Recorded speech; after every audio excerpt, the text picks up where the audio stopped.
Duty నుంచి ఇంటికి వెళ్తా అంటే ఇదిగో ఇట్లా కనిపించింది. ఇవి ఇట్లా ఎందుకు పెడతారో మీకు తెలుసా? మన పెద్దలు ఏం చెప్తారు, ఫర్ సపోజ్ ఇంట్లో ఒక వ్యక్తికి బాగాలేదు, ఫీవర్ లాంటివి వచ్చినప్పుడు హాస్పిటల్స్ కి తిప్పుతాం. ఏదో కారణం వల్ల హెల్త్ ఇష్యూ తొందరగా సెట్ అవ్వదు, తగినం పట్టడు అంటారు తెలుసా మీకు? స్థానికంగా ఉండే ఒక పెద్ద మనిషి మీ మీద ఎవరో కూర్చున్నారు, ఎవరికైనా చూపెట్టాలంటారు. ఇక మనోళ్ళు గాబార పడిపోయి దగ్గరలో ఉండే పలానా ఆయన చూస్తాడు కదా, చలో పోదాం పని తీసుకొని పోతారు. ఆ పెద్ద ఆయన ఒక ముగ్గు పోసి ఒక నల్ల కోడి పెట్టి ఇవన్నీ పెట్టి ఇగో పలానా ఆయన నీ మీద కూర్చున్నాడు అని చెప్తాడు. ఇప్పుడు నేను ఎల్లగొడతా అని చెప్తాడు. చెప్పి వీపు మీద గట్టిగా 2 దెబ్బలు కొడతాడు. ఆ వ్యక్తి దయానికి స్పృహ తప్పి పడిపోతాడు. అప్పుడు మనం ఏమనుకుంటాం, మన మీద ఉన్నది వెళ్ళిపోయిందని అనుకుంటాం. కానీ నిజానికి మన భయాన్ని, మన అమాయకత్వాన్ని వాడు సొమ్ము చేసుకుంటాడు. ఇలాంటివి నమ్మి మంత్రాలు చేస్తున్నాడని భార్యాభర్తలను ఇద్దరిని కాల్చిన సందర్భం కూడా ఉన్నది.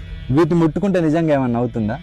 ఇది కొబ్బరికాయ, ఇందులో హెల్దీ ఫ్యాట్స్ ఉంటాయి, ఫైబర్ ఉంటుంది, డైజెషన్ కూడా మంచిది,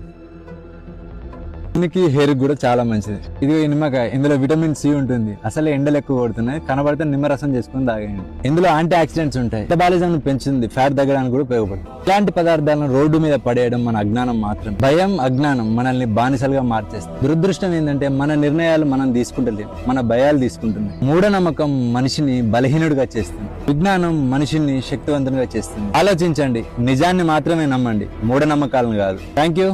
జై హింద్.